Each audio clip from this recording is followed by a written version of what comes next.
Walaupun sebenarnya yang dimaksud di sini adalah kesadaran batin bahwa tidak ada daya dan kekuatan kecuali Allah. Itu intinya. Kita memulai pekerjaan disunahkan baca bismillah, kan begitu?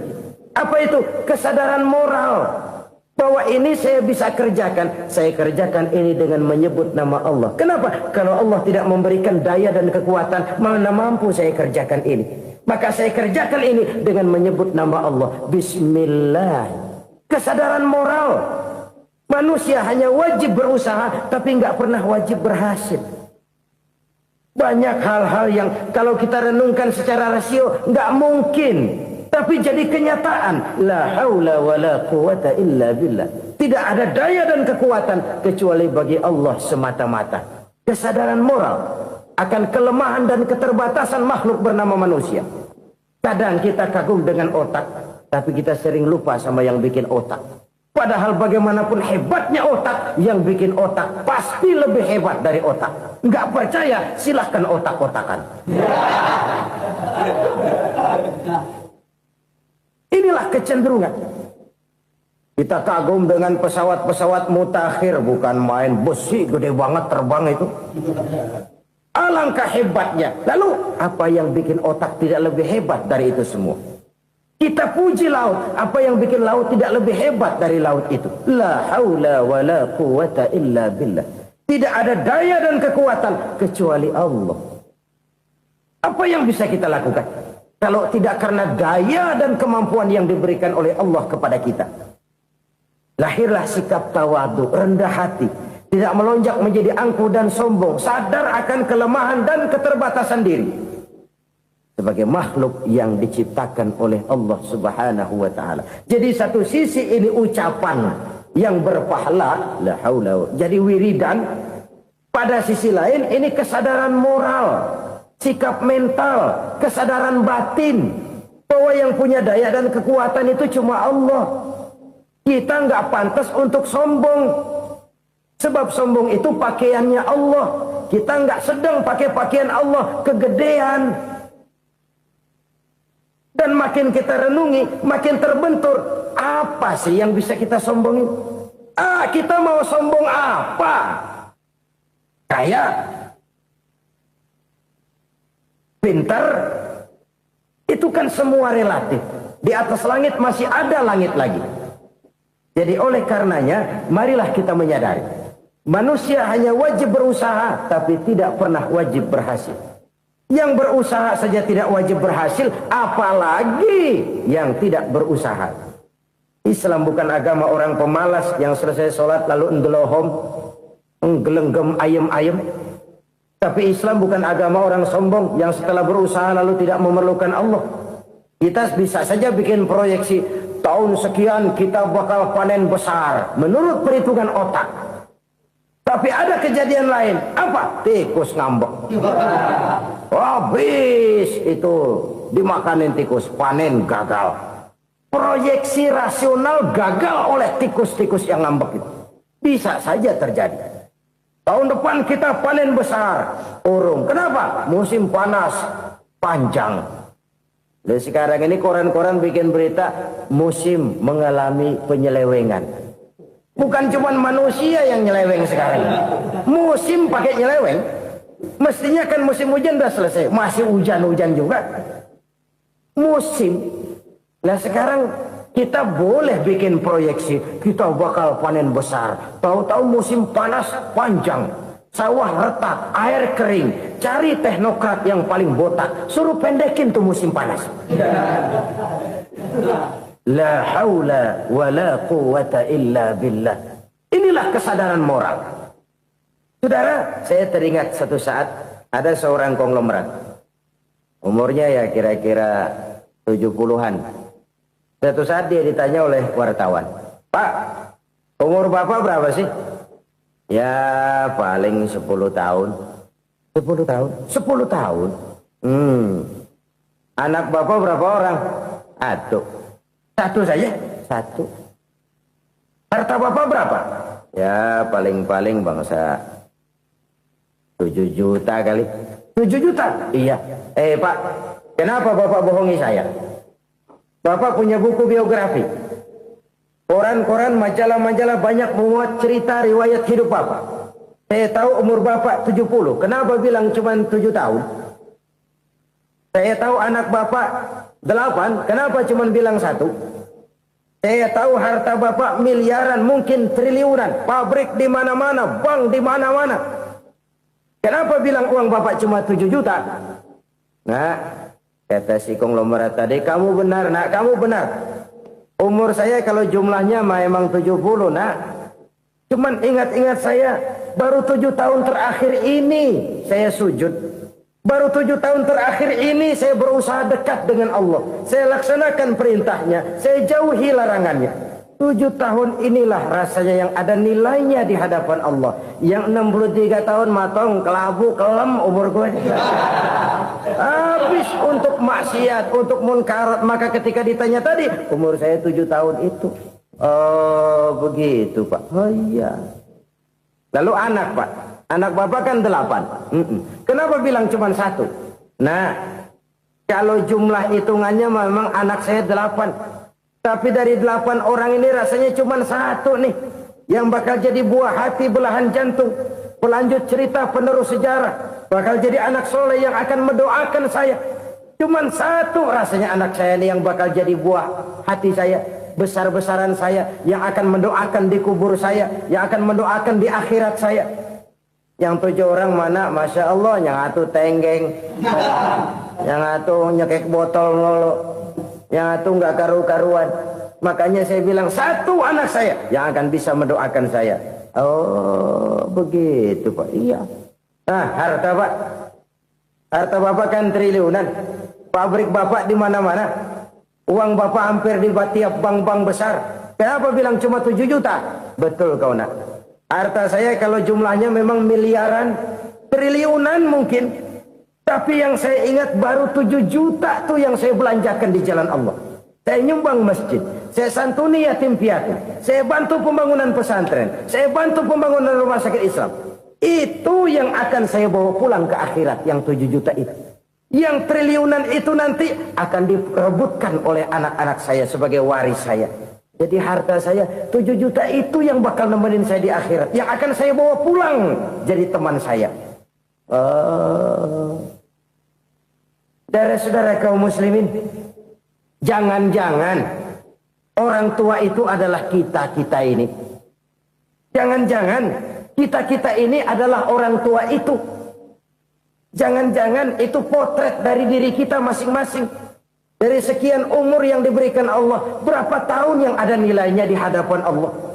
Dari sekian anak-anak yang merupakan amanah, berapa yang akan mendoakan kita sebagai orang tuanya menjadi anak soleh. Dari sekian banyak harta yang diberikan Allah, berapa yang akan kita bawa pulang menghadapnya nanti, yang kita belanjakan di jalan Allah. Ini sebuah potret kehidupan. Karena itu kita kembali kepada la haula wa la quwwata illa billah. Kita wajib berusaha, kita wajib berikhtiar. Selebihnya segala daya dan kekuatan hanya milik Allah saja semata-mata. Satu kesadaran batin dari setiap pribadi muslim. Setelah ia berusaha dan berikhtiar, ia menyerahkannya kepada Allah Subhanahu wa ta'ala. Jadi satu sisi ini merupakan wiridan ucapan yang mengandung pahala. Pada sisi lain ini merupakan sikap batin dari seorang muslim di dalam ia menghadapi realitas kehidupan ini. Saudara-saudara kaum muslimin rahimakumullah. Kalau ini kita jadikan satu basis kehidupan, maka ini akan menyelamatkan manusia dari kemungkinan tergelincir menjadi orang yang lupa diri dan lupa darat. Sebab itu Imamul Ghazali berpesan, jadidis safinah fa innal bahra amiq wa khuziz zad fa inna safara ba'id wa khaffifil hamla fa innal hamla sadid. Perbarui selalu kapalmu karena lautan sangat dalam. Bawa bekal yang banyak karena perjalanan ini sangat jauh. Ringankan beban karena kebanyakan beban akan menyakitkan. Alangkah indah kalimat ini, alangkah dalam makna yang terkandung di sana. Perbarui selalu kapalmu karena lautan sangat dalam. Apa artinya ini?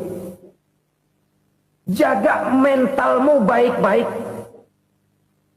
Pelihara imanmu baik-baik karena hidup penuh cobaan seperti lautan.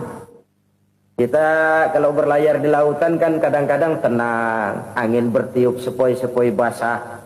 Jika malam datang, bintang gemintang bertabur menghias cakrawala. Rembulan memantulkan sinarnya dengan indah. Dalam keadaan begitu berlayar enak. Tapi lain saat ombak menggunung, halilintar menyambar, angin topan bertiup. Berapa banyak sudah saudara-saudara kita yang tenggelam di lautan dunia tanpa sadar bahwa dia belum sampai kepada pantai yang akan dituju.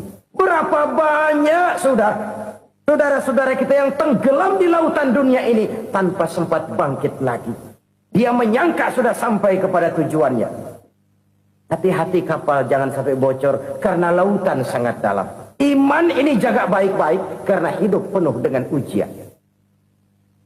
Wa khuzizat fa inna safar ba'id. Bawa bekal yang banyak karena perjalanan sangat jauh. Saudara mau ke Bandung, bawa duit. Saudara mau ke Surabaya, banyakkan lagi duitnya. Saudara mau ke Mekah, gepokan, iketan tuh duit nggak lembaran lagi. Makin jauh perjalanan, makin banyak bekal yang harus kita bawa. Kalau saudara dari Jakarta mau ke Surabaya, kagak bawa duit berangkat juga, itu sih bukan berani namanya, nekat. Sampai Surabaya belum tentu, sengsara di jalan udah pasti. Kenapa? Nggak bawa bekal berangkat. Sama juga kita nih, misalnya belum sempat sembahyang, mati. Waduh, berani banget orang. Belum punya bekal, mati. Sengsara di jalan. Atau bekal tidak cukup. Dari Jakarta saudara mau ke Surabaya, bawa duit 500 perak. Paling jauh Cikampek nyampenya itu. Paling jauh itu. Antara jauhnya perjalanan dengan bekal yang saudara bawa tidak seimbang. Hidup ini perjalanan panjang. A walking tour. Dimulai dari alam arwah. Sebelum jasad diciptakan, roh diciptakan lebih dulu. Dari situ pindah ke alam rahim. Dari alam rahim pindah ke alam dunia. Dari alam dunia pindah ke alam barzah. Baru menuju akhirat. Satu perjalanan panjang. Kalau bekal tidak bawa, sengsara di jalan. Bawa bekal yang banyak karena perjalanan ini sangat jauh. Wa khaffifil hamla, ringankan beban karena beban itu cuma akan menyulitkan. Kalau bekal itu sih keperluan, tapi beban nggak kita perluin, coba ngeberat-beratin. Apa ini beban? Dosa. Kecurangan, kebatilan, kezoliman, ketidakadilan, kesewenang-wenangan. Itu akan jadi beban kita di akhirat. Alangkah celakanya, perjalanan panjang, bekal tidak bawa, beban kelewat banyak. Alamat sengsara di jalan. Pahala tidak ada, dosa berlipat ganda. Na'udzubillah, summa na'udzubillah.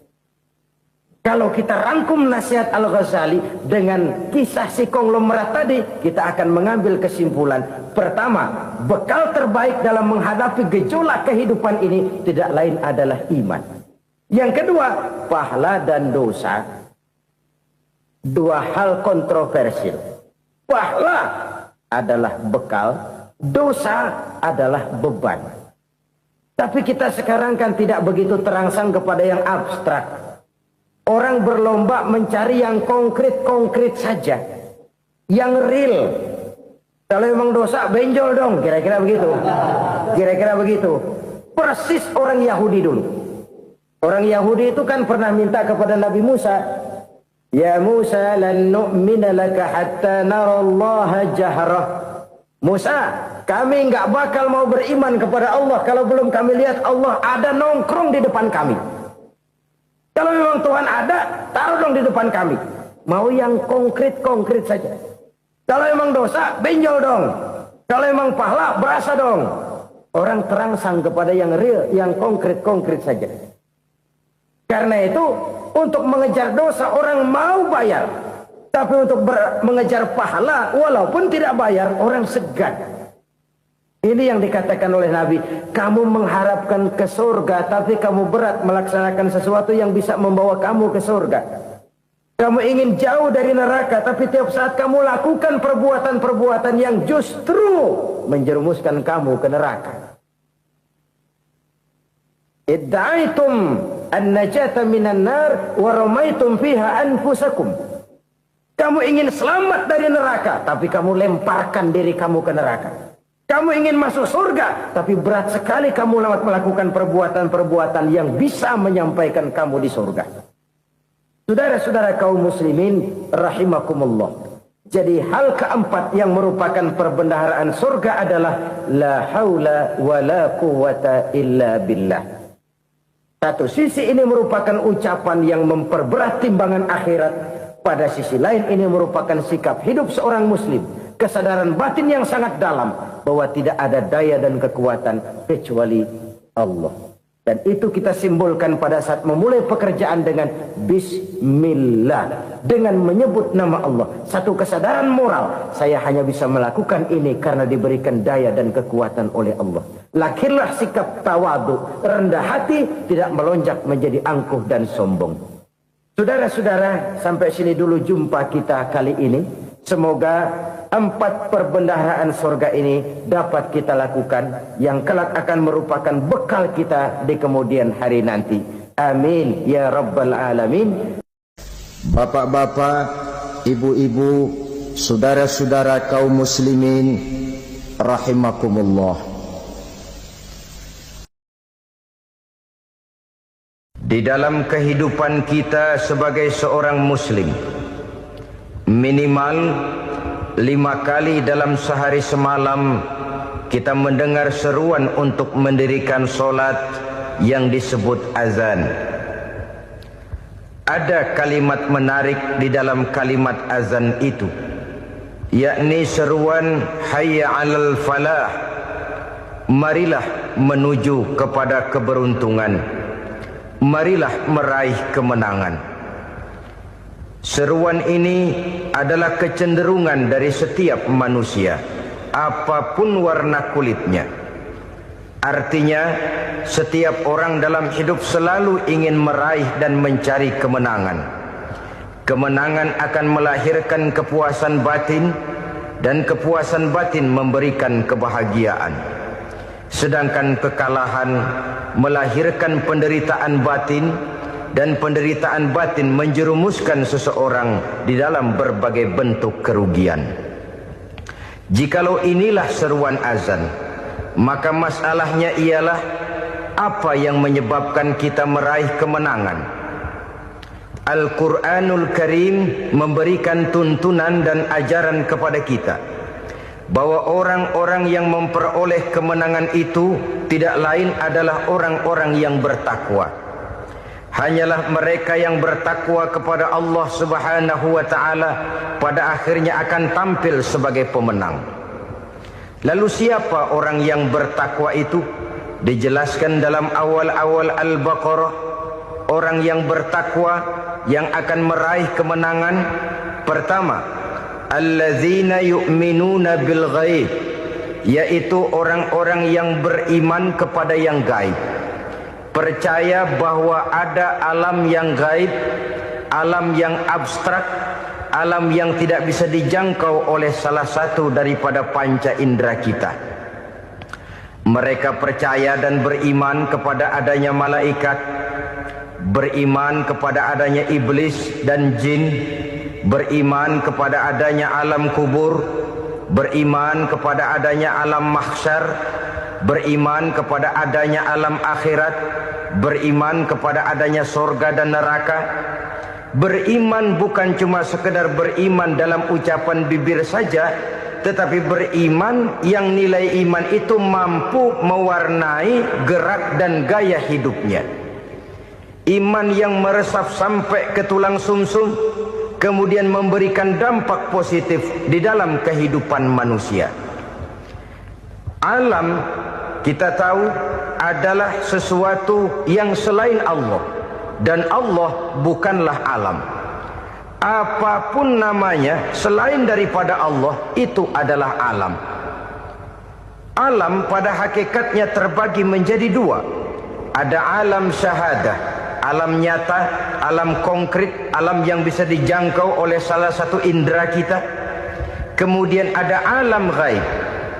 alam yang tidak bisa dijangkau oleh panca indera kita, alam metafisika, alam abstrak, alam yang wajib kita imani keberadaannya. Kita percaya bahwa malaikat itu ada, kita percaya kepada jin, bahwa jin itu ada, kita percaya kepada adanya iblis dan setan. Bukan percaya kepada iblis dan setannya, percaya bahwa iblis dan setan itu ada. Itu termasuk salah satu daripada sifat orang yang bertakwa kepada Allah. Saudara-saudara kaum muslimin rahimakumullah, kecenderungan pembangunan yang lebih bersifat materialistis biasanya menggeser aspek kehidupan rohani. Orang berpikir empiri, dan dalam pola pikir yang demikian maka alam gaib tidak lagi mendapat perhatian. Aspek kehidupan yang bersifat rohaniah malah mulai ditinggalkan. Akibatnya terjadilah kepincangan di dalam kehidupan kita. Pernah ada satu pengalaman pribadi dalam perjalanan kembali ke tanah air. Dalam pesawat di sebelah kanan saya duduklah seorang Jerman namanya Heiner Simonsen. Iseng saya ajak kenalan, saya ajak ngobrol, saya tanya dia. Saya bilang, Mas Heiner ini, kalau pesawat yang kita tumpangi ini jatuh ke bawah, kira-kira apa yang bakal terjadi, Mas? Dia bilang, kita semua akan mati. Begitu? Iya. Oke. Apa itu mati? Tanya saya. Dia bilang, untuk tahu apa itu mati, kita harus tahu lebih dahulu apa itu hidup. Saya pikir nih bule bisa ngomong juga. Baiklah kata saya. Apa hidup menurut Anda itu? Oh, hidup itu dia bilang, kalau seluruh anggota badan kita bekerja secara normal, paru-paru memompa darah secara normal, jantung berdetak secara normal, sel-sel tubuh bekerja secara fit, dan organisme tubuh hanya mau bekerja secara normal, dia bilang, kalau kita memberi makan yang cukup, menu yang teratur, dan gizi yang lengkap. Saya bilang, kesimpulannya apa, Ner? Dia jawab, hidup adalah dari tangan ke mulut. Life is from the hand to the mouth, kata dia.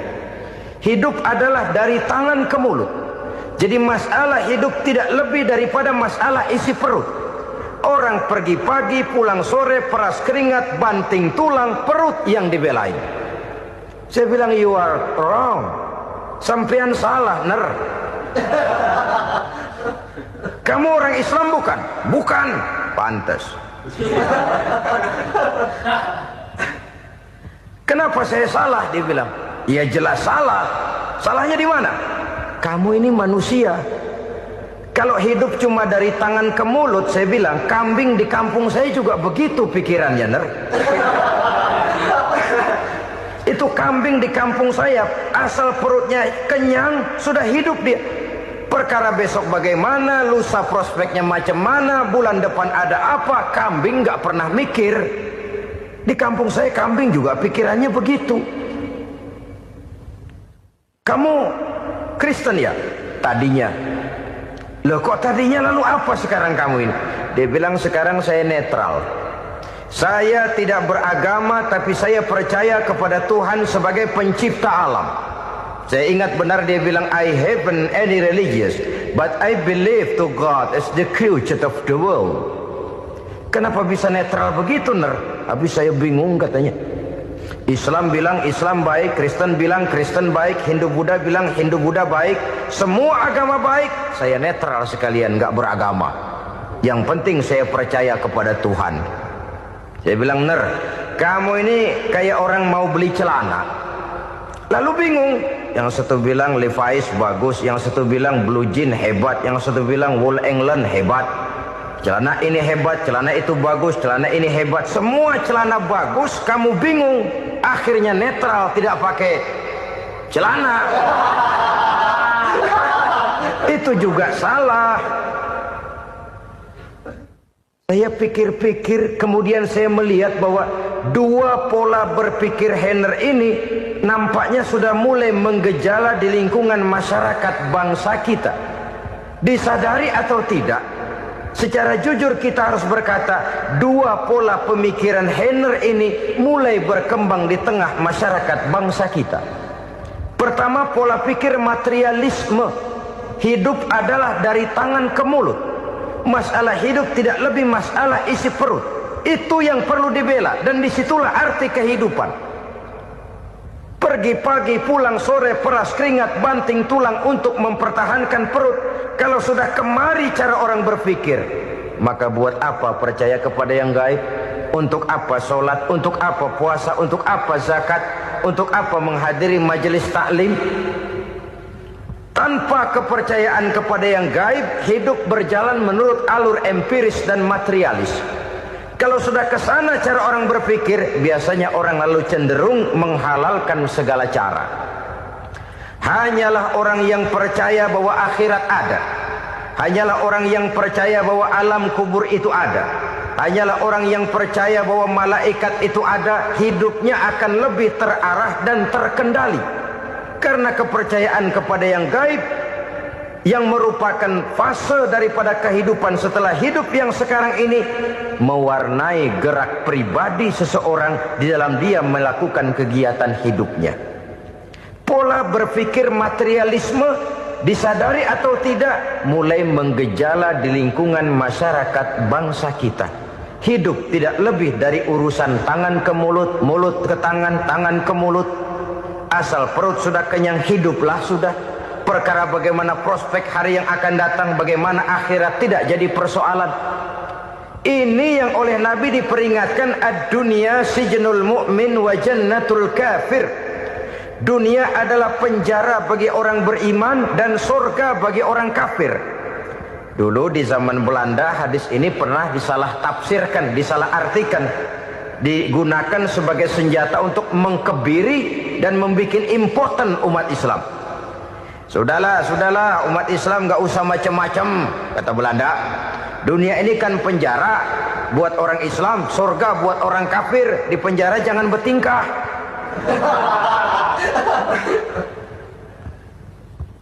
Pengertiannya tidak begitu. Dunia adalah penjara bagi orang mukmin. Artinya dalam kehidupan dunia seorang mukmin tidak bebas memperturutkan hawa nafsunya. Di penjara hawa nafsunya itu. Sebaliknya surga bagi orang-orang kafir. Buat orang kafir, surgalah dunia ini. Mereka bebas memperturutkan hawa nafsunya. Dilarang tidak terlarang, dicegah pun tidak tercegah.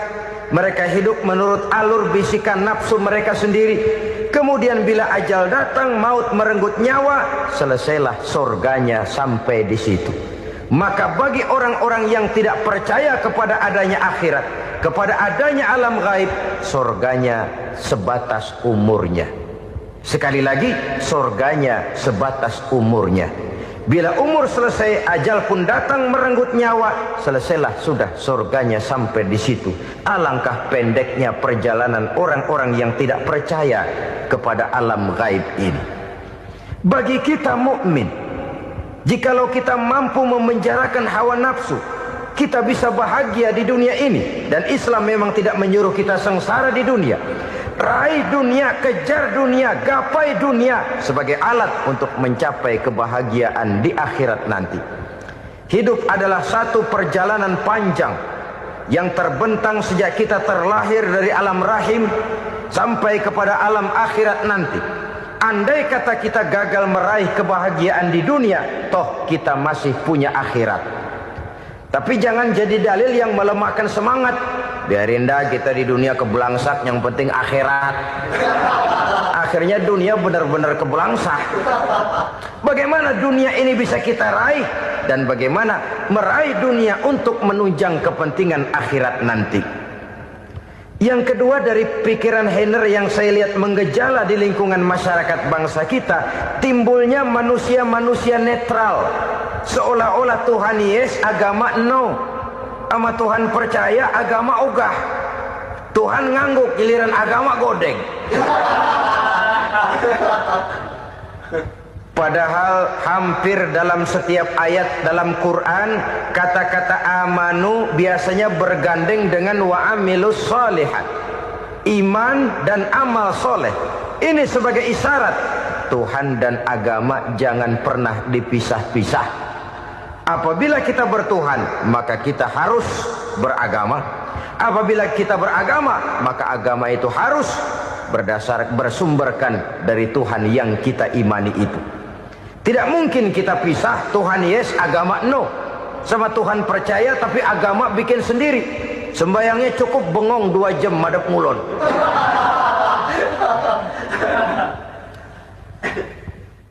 Saudara-saudara kaum muslimin rahimakumullah. Jadi dengan demikian, agama yang kita akui merupakan unsur mutlak di dalam pembangunan sekarang ini, merupakan bagian dari kehidupan yang menuntun kita bahwa di balik alam nyata ini, di balik alam syahadah ini ada alam gaib. Dan mudabbir, murabbi, yang mengatur, yang menguasai, yang memelihara baik dia alam nyata, baik dia alam gaib, tidak lain adalah Allah Subhanahu wa ta'ala. Di sana ada satu super power, satu maha kekuatan yang kita perlu bersandar kepadanya. Sebagai makhluk nyata yang hidup di alam nyata, berbuatlah secara nyata sebagaimana harusnya kita berbuat. Karena Islam jelas bukan agamanya orang pemalas. Islam jelas bukan agamanya orang yang mengajarkan setelah selesai sholat boleh duduk, nggelenggem ayam-ayam, ndelohom, menghitung bintang di langit sambil menunggu keajaiban. Tidak. Islam adalah agama yang mengajarkan apabila sholat sudah selesai kamu kerjakan, bertebaranlah di permukaan bumi, cari karunia Tuhanmu. Jangan hidup berpangku tangan menunggu keajaiban. Karena hidup bukan undian. Jangan berharap untung besar tanpa mau peras keringat. Tapi di sebalik itu toh kita juga harus yakin bahwa di sisi usaha nyata yang kita lakukan ada satu super power, satu maha kekuatan gaib yang menentukan berhasil dan tidaknya usaha kita. Kepercayaan kepada hal semacam inilah yang mendorong kita untuk mempunyai sandaran vertikal, agar jikalau usaha ini berhasil kita tidak lupa diri dan lupa daratan. Jikalau usaha ini gagal kita tidak putus asa dan buruk sangka, tidak cupik pandangan dan sempit hati, tapi mampu melihat persoalan dengan kacamata putih sambil husnuzon kepada Allah Subhanahu wa ta'ala. Kita percaya malaikat itu ada. Ada yang namanya raqib dan atid, mengawasi gerak hidup kita sampai kepada gerak hati kita. Ini memberikan sugesti agar kita berhati-hati. Tidak sejengkal tanah pun kita bisa berlindung dari pengawasan raqib dan atid. Ada munkar nakir yang akan menyoal kita di alam kubur. Ada malaikat Malik, penjaga neraka. Ada malaikat Ridwan yang menjaga surga. Kita percaya kepada adanya jin. Kita percaya kepada adanya setan, iblis. Percaya kepada adanya, bukan mempercayai si setan, si iblis lalu menjadikannya sebagai teman. Tidak. Percaya bahwa mereka itu ada dan merupakan makhluk Allah yang gaib yang diciptakan Allah Azza wa Jalla. Kepercayaan kepada alam gaib memberikan motivasi terhadap gerak lahir manusia, sehingga dengan motivasi kepercayaan kepada yang gaib, gerak lahir jadi lebih terarah, jadi lebih terpelihara. Pernah seseorang bertanya, "Pak, apakah adanya akhirat bisa dibuktikan secara ilmiah?" Saya bilang tidak bisa, tidak bisa. Kenapa? Karena yang berangkat nggak pernah pulang kemari lagi. Kalau dia pulang kemari bisa kita tanya bagaimana enak di sono. Cuma secara moral saya katakan, lebih beruntung orang yang percaya kepada akhirat daripada yang tidak. Sekarang saudara percaya akhirat ada, lalu saudara baik-baik di dunia, sholat, puasa, zakat, menolong orang lain, menebarkan kebajikan. saudara mati. Andai kata akhirat tidak ada, toh dalam hidup saudara sudah berbuat baik, paling tidak nama saudara akan dikenang sebagai orang baik. Sebaliknya, saudara percaya, kata saya, bahwa akhirat tidak ada, lalu hidup semau-maunya, tenggelam dalam maksiat dan munkarat, menentang Allah, tidak mau ruku dan sujud. Lalu saudara mati, kemudian akhirat ada. Ayo, mau apa? Bekal tidak punya. Jadi secara moral lebih beruntung orang yang percaya kepada adanya akhirat daripada yang tidak percaya. Dan itu alam gaib yang tidak bisa dibuktikan secara eksat. Jangankan untuk membuktikan seperti itu, dalam kehidupan sehari-hari saja yang kita rasakan tidak selalu berbentuk toh. Angin, bagaimana sih bentuknya angin? Kita tidak tahu. Merah, buktinya kalau dikerok merah. Yang merah itu kulit, yang kulit kita bukan anginnya. Sakit, rasa sakit itu ada, tapi bagaimana bentuk sakit? Kita nggak pernah tahu. Kalau kita makan cabai pedas, bagaimana bentuk pedas itu tidak ada, tapi rasa ada. Bentuk pedas hijau, cabainya bukan pedasnya. Tidak semua yang kita rasakan bisa kita gambarkan dalam bentuk yang konkret. Oleh karena itu, sekali lagi bahwa kepercayaan kepada alam yang gaib mampu memberikan satu sugesti yang menata kehidupan seseorang lebih lurus, lebih terarah, dan lebih terkendali. Maka wajar kalau kepercayaan kepada yang gaib mengantarkan seseorang untuk meraih kemenangan. Kenapa? Dia percaya kepada yang gaib, bahwa akhirat ada, bahwa alam kubur ada, bahwa pertanggungan jawab itu ada. Maka dia lalu tidak hidup saenae udele dewe gitu loh. Tidak hidup menurut seleranya sendiri, terarah, teratur.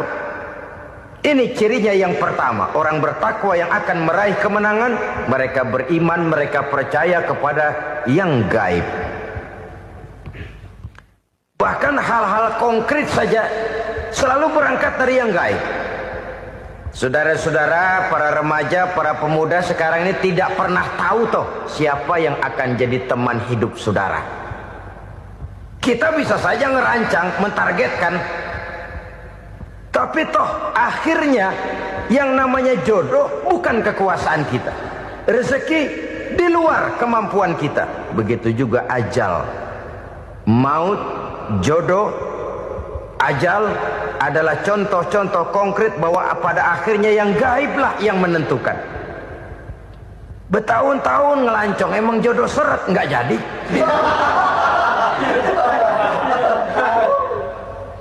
Begitu kenal baru setengah malam nginep ditangkap hansip kan. Hal-hal semacam itu kadang-kadang kita berpikir suuzon, gilet, perempuannya cakep banget, lakinya rebek amat. Memang begitulah jodohnya. Memang begitulah jodohnya. Saudara hadirin ma'asyiral muslimin yang saya hormati, jadi hal-hal yang konkret saja kita yakini sepenuhnya ditentukan oleh satu superpower yang gaib itu tadi. Dari sanalah segala ketentuan itu berangkat dan kesanalah segalanya akan kembali. Maka kepercayaan kepada yang gaib meluruskan gerak hidup seseorang dan itu akan mengantarkan dia kepada meraih kemenangan. Satu. Yang kedua, wa yuqimuna shalah. Orang bertakwa yang akan meraih kemenangan itu adalah orang-orang yang mendirikan sholat.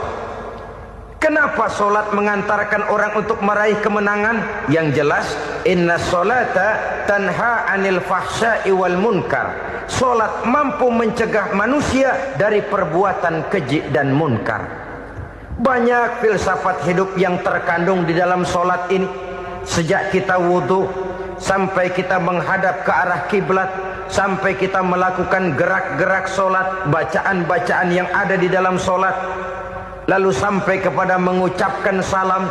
Banyak filsafat hidup yang terkandung di dalam sholat. Umpamanya saja, Setelah takbiratul ihram, mulai kita dengan sholat dalam posisi berdiri. Diajarkan dalam kitab-kitab fikih agar kita melihat ke arah tempat sujud. Ini kan filsafat kehidupan. Kalau kamu sholat dalam posisi berdiri, lihat tempat sujud. Jangan sholat mata jelalatan, sebab nanti bisa mengurangi kekhusyuan. Jadi wajar kalau yang dikatakan bahwa yang paling afdol adalah shaf yang di depan. Kenapa? Secara harfiah pengertiannya akan lebih mengundang kekhusyuan. Kenapa? Kalau kita di shaf paling depan, di masjid umpamanya paling banter kita lihat tembok. Tapi kalau kita shaf di tengah atau di belakang, orang-orang di depan kita pun akan kelihatan.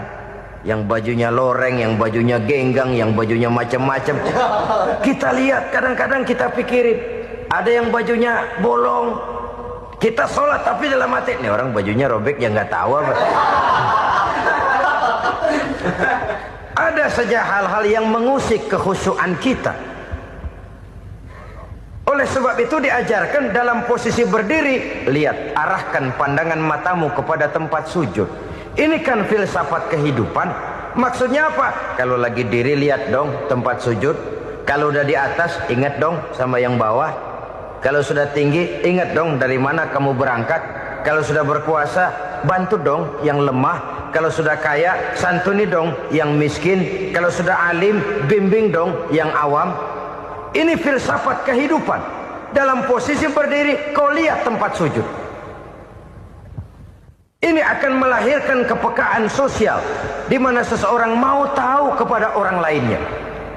Bagaimanapun kaya kita, tinggi pangkat dan jabatan kita, jikalau hidup hanya untuk kepentingan perut sendiri saja, rasanya belum membawa manfaat di dalam kehidupan kita. Tapi efek yang tertinggi sesungguhnya, sholat mencegah manusia dari perbuatan keji dan munkar. Perbuatan keji dan munkar, walaupun kelihatannya mendatangkan uang, membawa keuntungan, tapi itu keuntungan semu, keuntungan sementara. Dengan menipu orang lain kita bisa dapat untung, tapi tidak membawa berkah. Dan itu adalah kerugian besar dalam kehidupan kita. Maka untuk meraih kemenangan, harus dimulai dengan membentuk kepribadian yang tegar, memiliki sandaran vertikal yang langsung kepada Allah Subhanahu wa ta'ala. Dan itu hanya bisa kita tempuh melalui jalur ibadah formal yang sudah ditentukan Allah, yakni sholat yang 5 waktu. Untuk memperkuat itu, ada sholat-sholat sunnah, rawatib, nawafil, sebagai terminal-terminal kontrol cadangan untuk memelihara stabilitas temperatur batin di dalam kita berhubungan dengan zat yang maha gaib, yaitu Allah Subhanahu wa ta'ala. Orang sering bertanya, Pak, itu tetangga saya nggak sholat, duitnya nggak habis-habis, Pak. Nggak sholat tapi mobilnya tambah terus. Nggak sholat tapi usahanya makin maju.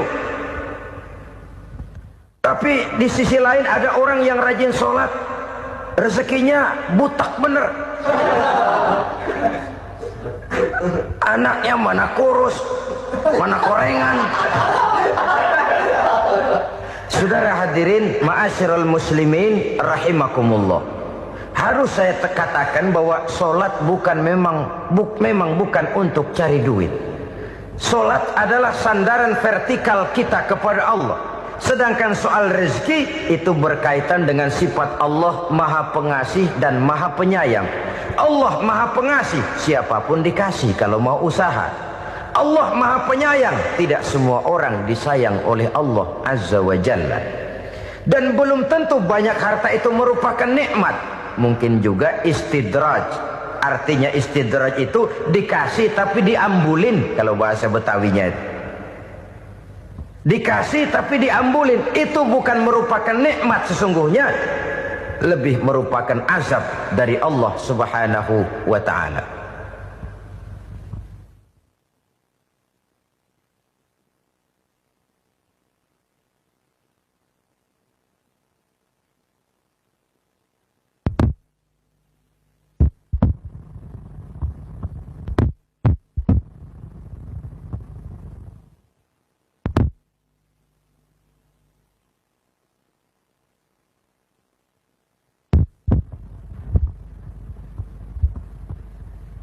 agama, mempunyai sistem solat. Dan kita umat Islam telah dituntun oleh Allah Subhanahu wa ta'ala yang wajibnya 5 kali dalam sehari semalam mendirikan solat. Dan itu tentu berada dalam jangkauan kemampuan manusia. Pada awalnya barangkali kita memang merasa solat itu satu kewajiban. Tapi semakin kita hayati makna, manfaat, dan filsafat yang terkandung di dalam ajaran solat, semakin sampai kita kepada keyakinan bahwa solat adalah keperluan kita. Sehingga pada waktu tertentu dinilai puncaknya, kita tidak lagi akan berkata, saya wajib solat. Tapi kita akan berkata, saya perlu solat. Kalau kita sudah merasakan itu adalah keperluan kita, nah di sanalah kita baru akan merasakan ruginya kalau hal itu tidak kita laksanakan. Sepanjang kita masih berkata saya wajib sholat, kita akan lebih merasakan dia sebagai beban ketimbang sebagai keperluan. Yang jelas Allah tidak memerlukan ibadah yang kita laksanakan ini. Dengan kata lain, andai kata satu dunia penuh ini orang tidak ada yang sholat satu pun, Allah tidak akan turun dari jabatan Tuhan. Jangan lalu berpikir kalau kita ngambek se-RW kagak sembahyang Tuhan tekor kali ini ya. Tentu tidak. Itu perlunya kita, bukan perlunya Allah. Dan pada induknya kita akan berkata saya perlu agama.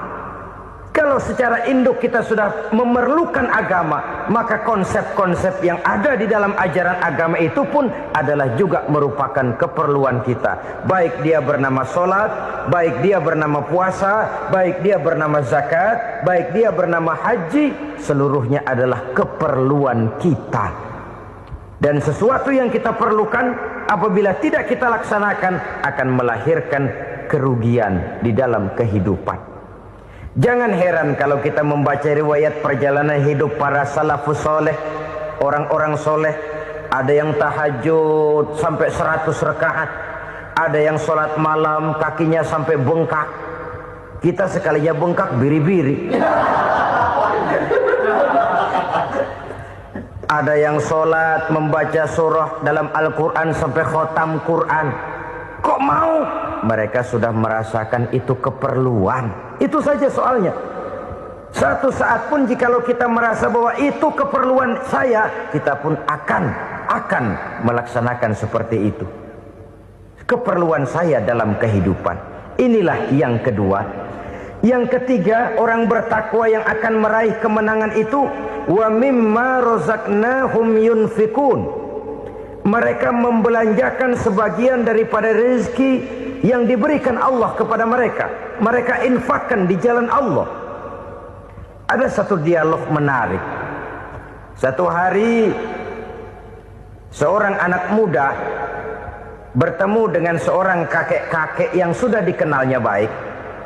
Bertanyalah anak muda ini, "Kek, umur kakek berapa tahun?" 15 tahun, kata si kakek. Anak kakek berapa orang? 1. Harta kakek berapa banyak? 15 juta. Si anak muda ini bengong. Lalu protes. Kok kakek bohongin saya? Kenapa? Saya tahu umur kakek 70 tahun. Kenapa ngaku 15? Saya tahu anak kakek 5. Kenapa bilang 1? Saya tahu kakek miliuner. Miliaran uang kakek. Kenapa ngaku cuma 15 juta? Begini, kata si kakek tadi. Benar, umur saya 70 tahun. Tapi dari umur yang 70 tahun itu baru 15 tahun terakhir ini saya merasakan ibadah kepada Allah. Meninggalkan maksiat, jauh dari segala macam munkarat. Maka yang 15 tahun inilah yang benar-benar saya rasakan sebagai umur saya. Benar anak saya 5, tapi yang 4 susah diatur. Cuman 1 rasanya nih yang bakal jadi si buah hati belahan jantung pelanjut cerita penerus sejarah. Cuma 1 ini yang saya harapkan yang akan jadi anak soleh, yang akan membuat saya menerima pensiunan pahala. Kalau yang 4 apek dah, nggak ada harapan. Yang satu nyekek botol melulu. Oh begitu, iya. Lalu kenapa kakek bilang harta kakek cuma 15 juta padahal saya tahu kakek uangnya miliaran, depositonya banyak? Ya karena 15 juta itulah yang saya ingat yang pernah saya belanjakan di jalan Allah. Saya merasa itulah harta saya yang sebenarnya. Yang miliaran yang saya simpan di bank kelak kalau satu saat saya mati akan jadi rebutan di antara anak-anak saya. Ya kalau anak saya soleh kayak yang satu ini. Kalau yang 4 tadi udah tulen dia bakal berantem dah berebut tuh. Jadi 15 juta yang saya belanjakan di jalan Allah inilah yang saya merasakan benar-benar harta saya yang sesungguhnya. Dialog ini patut menjadi bahan renungan kita bersama. Diberikan kita umur 40, 50, 60, 70, 80. Berapa tahun dari umur yang diberikan itu yang jalan mulus, yang kita gunakan untuk melaksanakan ibadah? Banyak harta kita simpan di bank, di lemari, di dompet, di tas. Tapi berapa yang sudah kita depositokan di jalan Allah yang akan menemani kita di hari kita kembali nanti? Maka orang bertakwa yang akan meraih kemenangan, wa mimma razaqnahum yunfikun, mereka membelanjakan sebagian dari rezeki yang diberikan Allah di jalan Allah Subhanahu wa ta'ala. Ma'asyiral muslimin rahimakumullah. Zahirnya memang kita memberikan kepada orang lain, tapi hakikatnya kita menyimpan untuk diri kita sendiri. Kita memberikan kepada yatim piatu 25.000. Zahirnya kita memberikan si yatim, hakikatnya kan kita cuma nyimpan. Saya berikan, titip kepadamu, ini untuk saya di akhirat. Kau boleh belikan baju, kau boleh belikan untukmu makan, kau boleh bayarkan sekolahmu. Ini untuk saya. Hakikatnya kita nyumbang masjid 1 juta, zahirnya kita berikan kepada panitia masjid, tapi hakikatnya kan cuma titip 1 juta ya untuk saya di alam kubur nanti. Silahkan kau boleh belikan semen, ini uang, belikan besi, belikan pasir. Saya cuma sekedar titip untuk kepentingan saya. Hakikatnya kita cuma sekedar menitip. Sebagaimanapun pada hakikatnya, apapun yang kita miliki dalam kehidupan kan cuma sekedar hak guna pakai, bukan hak milik mutlak. Harta kita, rumah kita, kendaraan kita, kebun kita, pabrik kita, hak guna pakai saja. Hak milik mutlak cuma untuk Allah Subhanahu wa ta'ala. Saudara-saudara kaum muslimin rahimakumullah. Ini yang ketiga. Kemudian yang keempat, orang-orang bertakwa yang akan meraih kemenangan, allazina yu'minuna bima unzila ilaika. Mereka yang beriman, mereka yang percaya kepada apa yang telah diturunkan kepadamu Muhammad, ay Al-Quran, yakni Al-Quranul Karim. Setelah percaya kepada yang gaib, mendirikan solat, kemudian menginfakkan sebagian dari rezeki yang diberikan Allah, mereka juga lalu percaya kepada yang diturunkan terhadap Nabi, yaitu tidak lain Al-Quranul Karim. Sekali lagi di sini, percaya bukan hanya sekedar percaya saja, tetapi percaya lalu menjadikan Al-Quran itu sebagai pedoman hidup. Sebab memang Al-Quran itu adalah GBHM, garis-garis besar haluan muslim. Apa yang harus kita lakukan, apa yang harus tidak kita lakukan, bagaimana mestinya kita bertingkah laku dan berbuat, seluruhnya tercantum di dalam Al-Quranul Karim. Itu sebabnya ketika satu hari Aisyah ditanya bagaimana akhlak Rasul, beliau menjawab, kana Rasulullah sallallahu alaihi wasallam khuluquhul Quran. Akhlak daripada Rasulullah tidak lain adalah Al-Quran. Jawaban simpel ini memberikan gambaran bahwa keseluruhan daripada konsepsi Quran sudah diterjemahkan dalam kehidupan Rasulullah sallallahu alaihi wasallam. Karena kita tahu akhlak adalah keseluruhan dari gerak hidup manusia. Sejak ia berpribadi, berumah tangga, bertetangga, bermasyarakat, sampai kepada berbangsa dan bernegara, Al-Quran tetap memberikan sentuhan nilainya. Oleh karenanya, orang-orang yang bertakwa adalah orang-orang yang menjadikan Al-Quran sebagai pedoman dalam kehidupannya.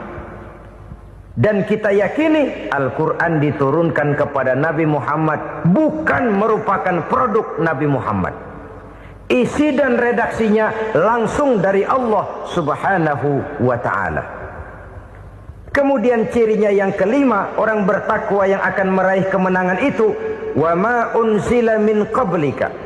Tidak hanya sekedar percaya kepada yang diturunkan terhadap Nabi Muhammad, yaitu Al-Quran, mereka juga percaya kepada apa yang pernah diturunkan kepada para nabi, kepada para rasul sebelum Nabi Muhammad.